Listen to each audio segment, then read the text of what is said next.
Evening, everyone, and welcome back to Sudden Wealth. I hope you're having a very nice start of the week.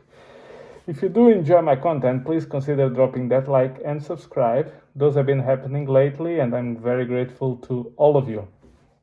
Now, quick update on the markets. Look, today is a short day because of the 4th of July tomorrow, and usually on these days before the holidays, you kind of tend to follow a bit the previous week's patterns. So there's a bit of what I call the bias to the upside. So we are indeed pushing a little bit higher, but that's actually quite positive because we had a very strong week last week. And I am still predicting the new all-time highs on the Nasdaq 100, S&P, and Dow Jones and by March 2024.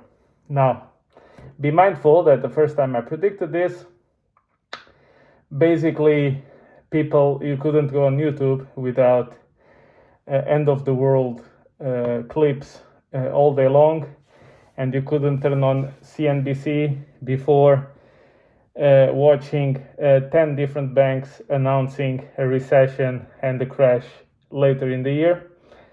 As I mentioned before, and this is actually quite important, when everyone is expecting something, then that thing does not happen.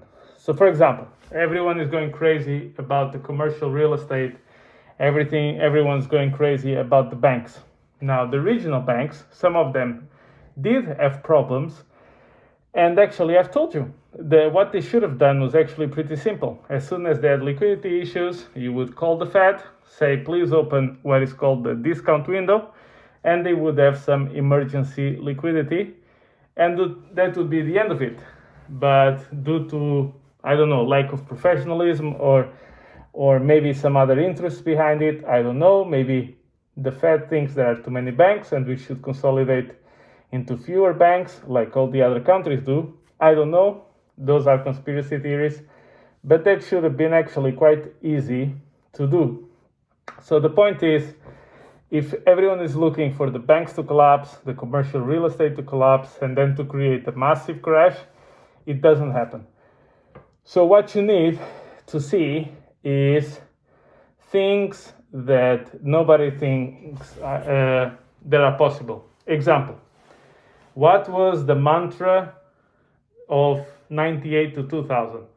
Oh, buy dot-com stocks, buy tech stocks, buy the Nasdaq. That is the ticket to ride. That's how you're going to become wealthy. What crashed? The Nasdaq. The thing that couldn't crash. The thing that was impossible to collapse. 2007, 2008, and then the bottom in 2009. Real estate always goes up. Real estate never goes down. Real estate is the safest investment in American history. This is safe. The banks have never been stronger. What are the key pillars of the American economy? Banks and real estate. That's exactly what crashed. You see the point?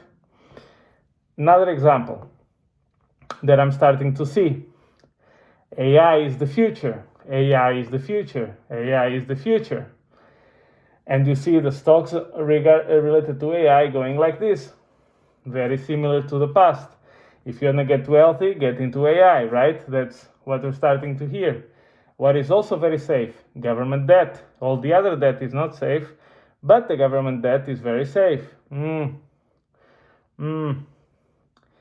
So I'm not, by the way, to be clear, I do think we're going to have all-time highs, and I do think that at least 2024 can be stronger than people think. What I'm trying to say, 2024, at least the first half, or at least the first quarter can be somewhat strong. I only make predictions of what I can see, and when people tell you that they can see 5 years in the sense that, oh yeah, there's going to crash on January 2035, they are BSing you. Okay, nobody can predict that kind of stuff. But if I had to guess what's going to trigger some type of eventual crash in the future, there are going to be crashes. That's it. Okay? But I'm not like some other YouTubers will come here every day predicting crashes on a daily basis. That's not for me. I think it will be on the assets that nobody expects. AI, maybe some government debt gets into some issues. That's what I think the problem will come from. What I'm trying to say is learn how to identify potential sources of crashes. And when people are telling you on YouTube, on the financial media, every single day, nonstop, the banks, the liquidity crisis, the commercial real estate, oh my God, it's going to end the world, etc., then those will not be the source of the issue. Okay? So thank you guys, and I'll catch you in the next one.